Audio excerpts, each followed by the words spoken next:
Think the darkness is the dangerous part? No. The real killers hide in the silence that comes after the lights go out. A blackout isn't just an inconvenience, it's a countdown. In the first hour, your brain is still pretending everything is normal. By the second, your routine is gone. And by the first night, your decisions start writing your obituary. Today, I'm going to expose the 7 mistakes that kill people first in a long-term blackout. And if you think you're prepared, listen closely, because the smallest oversight can turn into a lethal chain reaction. Let's start with the deadliest misunderstanding. Thinking the blackout is temporary. People open the fridge a dozen times, scroll their phones for updates, plug in power banks, and wait. Hope is great. False hope drains batteries. In a grid-down situation, power isn't coming back for days, maybe weeks. The moment the lights die, electricity becomes your oxygen, and watching that battery icon drop from 50 to 10% is like drowning in slow motion. Conserve energy like it's your last breath. One device on, one purpose, then off. Anyone treating a blackout like a power nap is already on the path to panic. Because when communication dies, order dies with it. But even that isn't the first killer. Water is. People assume taps will keep running forever. They won't. Municipal systems rely on electricity, pumps, filters, pressure regulators. When they stop, the water in the pipes becomes a short-lived opportunity. Every survival instructor will tell you, fill tubs, fill pots, fill anything that can hold a drop. You'll burn through at least 4 liters a day, more if you're stressed or the temperature rises. And in blackouts, temperatures always rise because the second grid mistake people make is suffocating themselves. Homes are sealed so tight for energy efficiency that without fans or AC, heat lingers like a predator. Your body tries to cool itself by sweating, and sweating drains water. Dehydration doesn't feel dramatic. It feels like tiredness, irritability, a headache. Then your kidneys give up, confusion sets in, you collapse. No action movie finale, just silence. Now let's talk about fire. Humans love candles during power outages. They feel cozy until they create an inferno. Emergency rooms during blackouts see a spike in burns and structure fires. Why? Because darkness makes humans clumsy. Curtains brush against flame. Pets knock things over. People sleep with candles lit because fear whispers that light equals safety. But fire indoors becomes a smoke-filled trap. Batteries don't explode as often as pillows do when dropped onto tea lights. If you must use flame, control it. Sturdy base. Clear area. Extinguish before sleep, and never try to heat a room with open fire. Carbon monoxide kills faster than flames. It's invisible, it's silent, and it steals your oxygen molecule by molecule until you pass out without knowing why. This section is based on practical field survival experience rather than formal academic sources. Speaking of oxygen, here comes another mistake, treating generators like magical lifelines. The moment darkness falls, many people drag them inside garages or just outside a window to avoid theft. Congratulations, you've built a gas chamber. Carbon monoxide slips under doors, through cracks, and doesn't care that you thought you were being smart. Every year, more people die from generator poisoning during outages than from the event that caused the blackout in the first place. Keep generators at least 20 feet away from living spaces and downwind. And if theft worries you, chain it. Don't suffocate for it. But the deadliest comfort during blackouts isn't fire, it's food. The fridge becomes a locked vault of false security. People eat the wrong things first. They save perishables for later while snacking on dry goods. Here's reality. Meat, dairy, leftovers. They're biological grenades waiting to explode. You have about 4 hours after power fails before the danger zone begins. After that, bacteria multiply like they've been freed from prison. You don't see it. You don't smell it. Then suddenly you're vomiting, dehydrating, and too weak to defend yourself. Eat perishables immediately. Save the rice and canned beans for the long haul. And yes, if you wouldn't drink milk left out all afternoon, don't drink it day 2 of a blackout. This section is based on practical field survival experience rather than formal academic sources. Now let's move to the biggest security mistake. Thinking crime pauses in darkness. In blackouts, people become walking ATM machines with houses full of supplies. When streetlights go out, predators see opportunity. Your windows become billboards, advertising who is prepared and who is scared. A single flashlight beam sweeping around inside tells everyone you have batteries. The smell of cooking tells everyone you have food. The sound of a generator tells everyone exactly where to find resources worth stealing. Cover windows, use minimal light, keep noise low. Desperate people don't need motives, they just need to know where to go.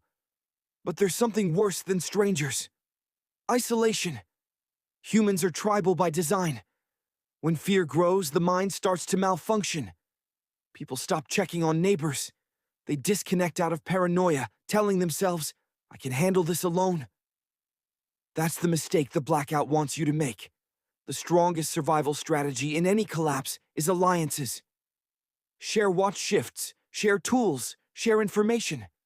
One person alone sleeps vulnerable.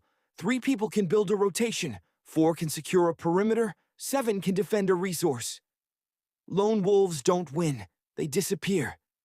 Then, the biggest silent killer of them all. Waiting for help instead of creating it. Modern society has trained us to expect rescue. Sirens. Alerts. Government trucks with bottled water. But if the power grid collapses due to cyber attacks, an EMP, or cascading failure, those trucks aren't coming. Roads might be blocked. Fuel may be prioritized for critical infrastructure. You might wait for days in a house full of melting groceries and undrinkable tap water. The survivors aren't the ones staring out the window. They're the ones already boiling water, rationing food, securing entrances, and planning the next 72 hours like chess moves.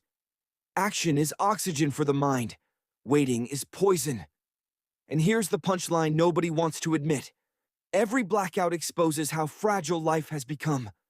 We've forgotten how to live without buttons and screens.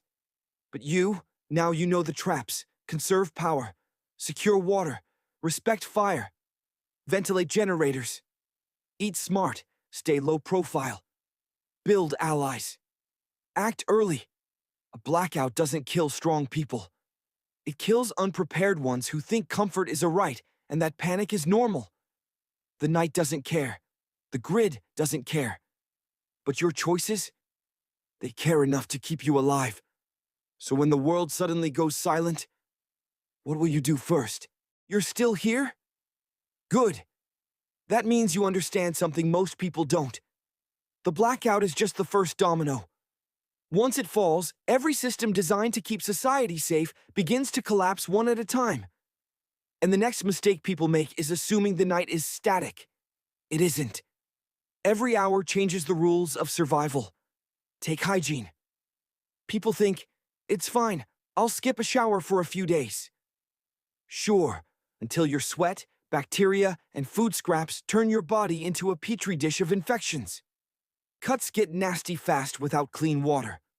Food residues attract pests. Toilets. Stop flushing. And that's when human waste becomes a biological threat. In disaster zones, more deaths come from disease than violence. Wash hands with minimal water. Set up a sanitation area. Waste goes into sealed bags or buried far from camp.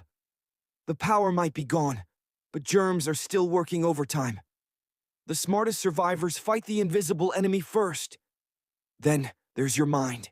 You've seen how people act when Wi-Fi drops for 5 minutes. Now imagine 3 days with no internet, no clock, no news, no contact. The silence starts to whisper things. Anxiety becomes paranoia. Sleep schedules collapse. You lose the sense of time. And without structure, humans fall apart. In survival psychology, the solution is brutally simple. Build routine. Morning, boil water. Day, gather resources. Night, secure shelter.